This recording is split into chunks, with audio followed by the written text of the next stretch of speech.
Gabby, I'm running out of patience with you. I've been more than generous, giving you time to come around, but my patience has limits. I'm not sure what you mean, Mr. Singleton. Don't play dumb with me. You know exactly what I mean. I've made it clear what I want and what it could mean for your career here. But if you're not interested in being a team player, then maybe this isn't the right place for you. He moved closer to me, backing me against the wall. Let me be very clear, Gabby. Either you start showing me some appreciation for all the opportunities I've given you, or I'll find someone who will. And I'll make sure your reputation in this industry is so damaged that you'll never work anywhere respectable again. That's when I knew I had to act. I couldn't let him destroy my career, and I couldn't stand by while he continued to torment other women. That weekend, I came up with a plan. My name is Gabby, and for as long as I can remember, I had dreamed of working for a company like Turtle Corp. Growing up, I would see their commercials on TV and read about their innovative projects in magazines. They were the gold standard in our industry, the kind of place where careers were made and dreams came true. When I finally got the call that they wanted to hire me, I thought I had won the lottery. But sometimes dreams can quickly turn into nightmares. My first day at Turtle Corp was everything I had imagined. The sleek offices, the cutting-edge technology, the energy of brilliant minds working together. It was perfect. That is, until I met my boss, Thomas Singleton. Thomas was a tall, imposing man in his late 40s with graying hair and cold, calculating eyes. He had the kind of presence that made people shrink back when he entered a room. During our first meeting, he looked me up and down in a way that made my skin crawl. So you're the new hire everyone's been talking about. Let's see if you can actually live up to the hype. I'll do my best to live up to your standards, sir. I doubt it, but we'll see. His tone was condescending from the very beginning, but I brushed it off, thinking maybe he was just having a bad day. I had no idea what I was in for. Within my first week, I witnessed Thomas's true nature. I was in the break room when I heard him screaming at Jennifer, one of the junior analysts. Are you completely incompetent? A child could have done this report better than you did. Maybe you should go back to school and learn how to actually use your brain. Jennifer was practically in tears, but Thomas wasn't finished. And don't even think about crying. If you can't handle the pressure, then maybe you don't belong here. I've seen grocery store clerks with more intelligence than you're showing me right now. Jennifer quit the next day. That's when I started to understand why the turnover rate in our department was so astronomical.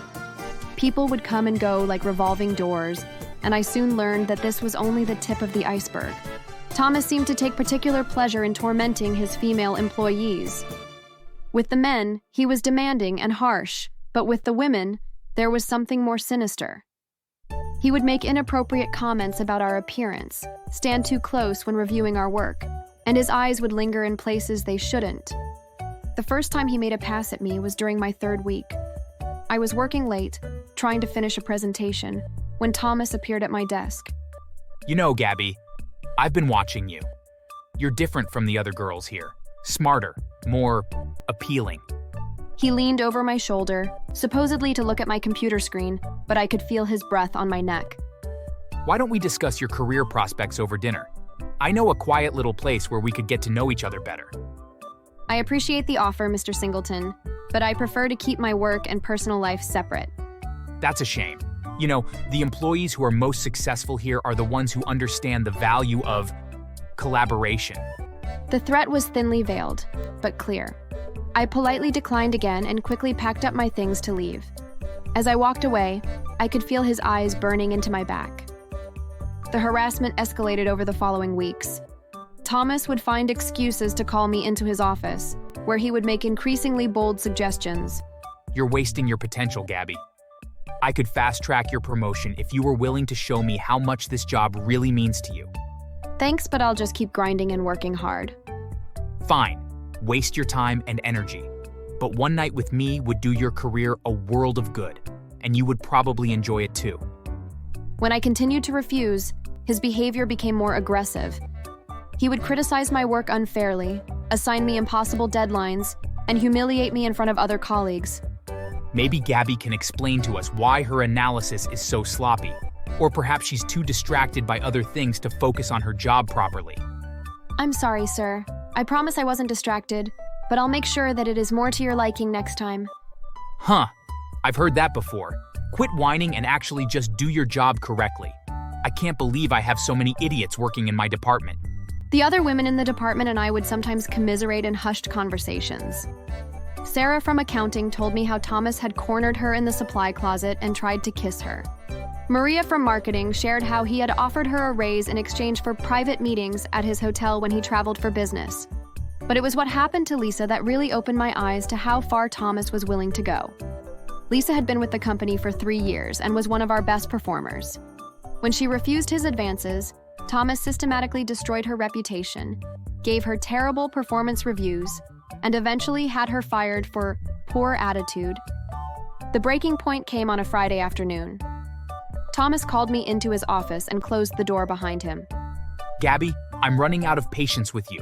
I've been more than generous, giving you time to come around, but my patience has limits. I'm not sure what you mean, Mr. Singleton. Don't play dumb with me. You know exactly what I mean. I've made it clear what I want and what it could mean for your career here.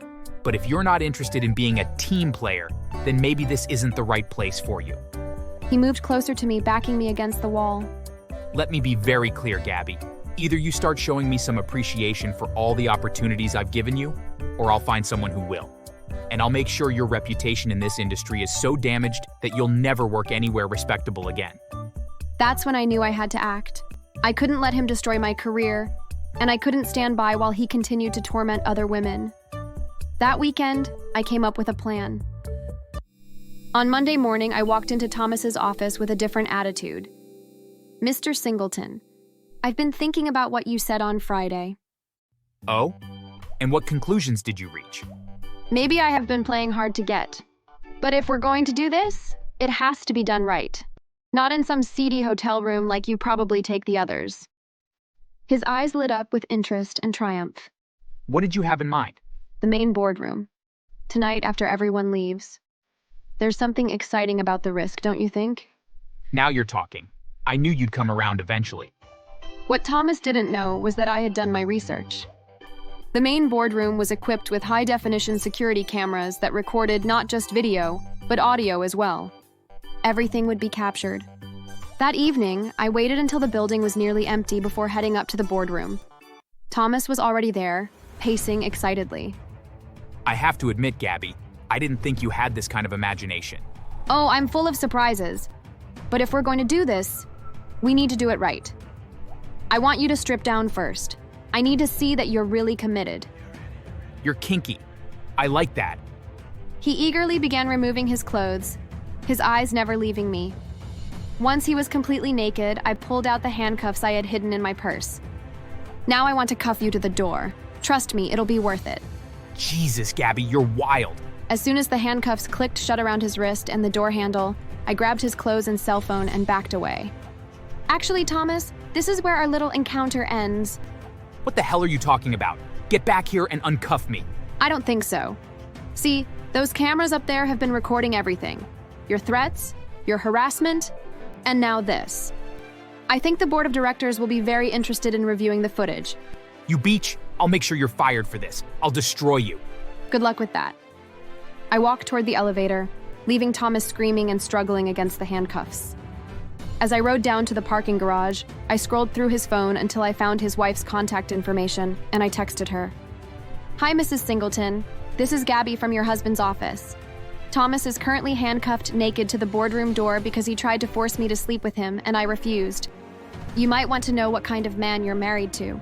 Is this some kind of joke? I wish it were. He's been sexually harassing multiple women at the office. If what I'm saying is true, he'll be coming home tomorrow with quite a story. If this is true, Thomas is in for a world of hurt when he gets home. What I didn't expect was how quickly karma would pile on. Apparently, on his way home, still naked, still fuming, Thomas ran a red light in his panicked rush.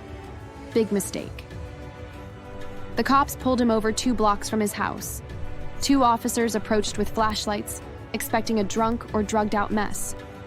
What they got instead was a 50-year-old man, red-faced and stark naked in the driver's seat of a Mercedes.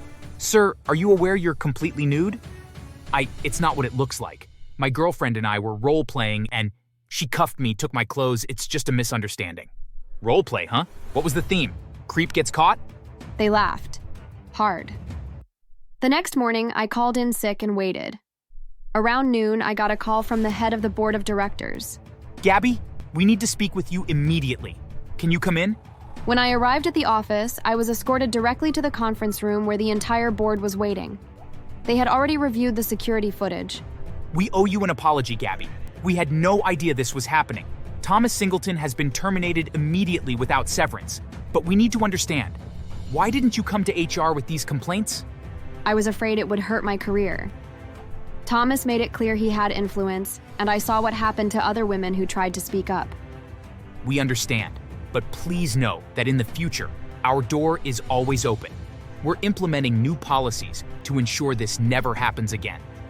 As for Thomas, well, his day got worse after leaving the office.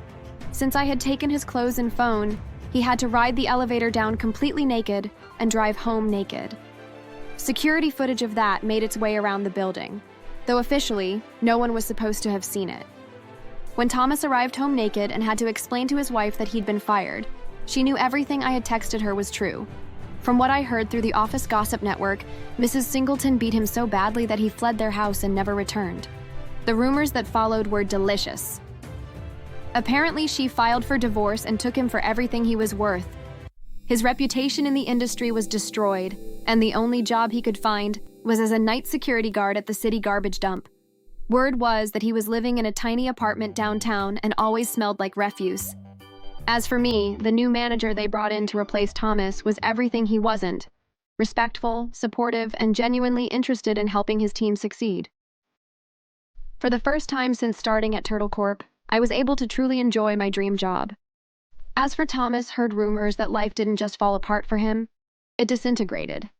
He managed to land a job as a night security guard at the city garbage dump, which felt poetic. From corner office to rotting leftovers. But even that small sliver of dignity didn't last.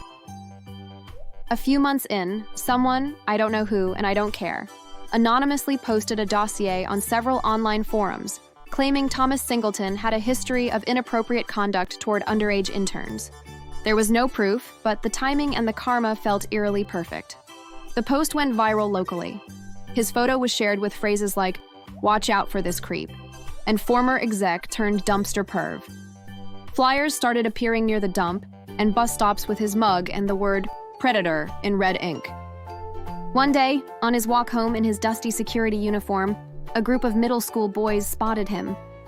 Hey, look, it's Mr. Pedo Patrol. Ooh, don't make eye contact. He might offer you a promotion. Yo, Thomas, you lose your pants again or just your dignity? Thomas didn't say a word. He just lowered his head and shuffled past, his security badge swinging like a cruel joke. People started crossing the street when they saw him. Bus drivers made jokes over the intercom. Even the dump workers started locking the lounge so he'd have to eat lunch in the cold. He went from feared executive to a cautionary tale with a name that made people snicker. Sometimes the best way to deal with a nightmare is to turn it back on the person who created it. Thomas Singleton learned that lesson the hard way, and I finally got the career I had always dreamed of. Thanks for watching.